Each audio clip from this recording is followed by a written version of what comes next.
Pakistani morning show में सनम इकबाल के इंतकाल की झूठी खबर के बाद सनम इकबाल खुद सामने आ गईं और इस ईद पर टेलीफिल्म में नजर आएंगी। पाकिस्तान टेलीविजन की मारूफ अदाकारा सनम इकबाल, जिन्होंने 1993 में अपने करियर का आगाज़ पीटीवी की ड्रामा सीरियल लगाम से किया, जो कराची सेंटर से ऑन एयर किया गया था। सनम इकबाल ने बहुत से मशहूर ड्रामों में काम किया, जिनमें लगाम, एक रात की कहानी, तन्हा तन्हा, इन्हीं पत्थरों पे चल के, कलक, बंद आँखें, सचमुच, मंगल 2 और बहुत से मशहूर ड्रामों में अदाकारी के जौहर दिखाए। उन्होंने अपनी आखिरी सीरियल मंगल 2 किया था, जो किड्स एनिमेटेड सीरियल थी। उसके बाद वो टीवी की दुनिया से गायब हो गईं।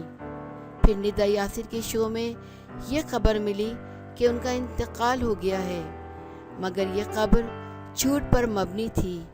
जिस तरह से पाकिस्तान के मॉर्निंग शो में झूठ से काम लेकर अपनी रेटिंग बढ़ाई जाती है, तो सामीन, हम आपको बताते हैं कि सनम इकबाल की टीवी से गायब होने की वजह उनकी शादी थी। इस वक्त वो एक घरेलू जिंदगी गुजार रही हैं। उनकी कोई औलाद नहीं है। सनम इकबाल ने अपनी शादीशुदा जिंदगी को अहमियत देते हुए टीवी से किनारा कशी इख्तियार कर ली और एक लंबे अरसे के लिए रेस्ट की ज़रूरत महसूस की। सनम इकबाल के अभी भी लाखों चाहने वाले हैं। सनम इकबाल के दोस्तों और रिश्तेदारों ने इन्हें दोबारा टीवी ड्रामों में काम करने की एडवाइस की है, मगर उन्होंने टीवी पर आने से इनकार कर दिया और अपनी घरेलू टेलीफिल्म बनाई है, जो एक स्मार्टफोन से शूट की गई है, जिसका नाम है हम हुए पराए।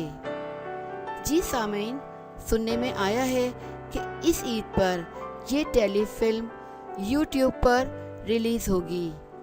ये जो आप तस्वीर देख रहे हैं, ये उसी टेलीफिल्म की शूट की हैं। हमें उम्मीद है कि इस टेलीफिल्म के बाद शायद वो दोबारा टेलीविज़न पर कम बैक करें। सनम इकबाल, आपके चाहने वालों को आपका इंतज़ार रहेगा कि आप दोबारा टीवी पर नज़र आएं। अगर आपको हमारी वीडियो पसंद आए तो वीडियो को लाइक करें, शेयर करें, कमेंट करें और हमारे चैनल को ज़रूर सब्सक्राइब करें।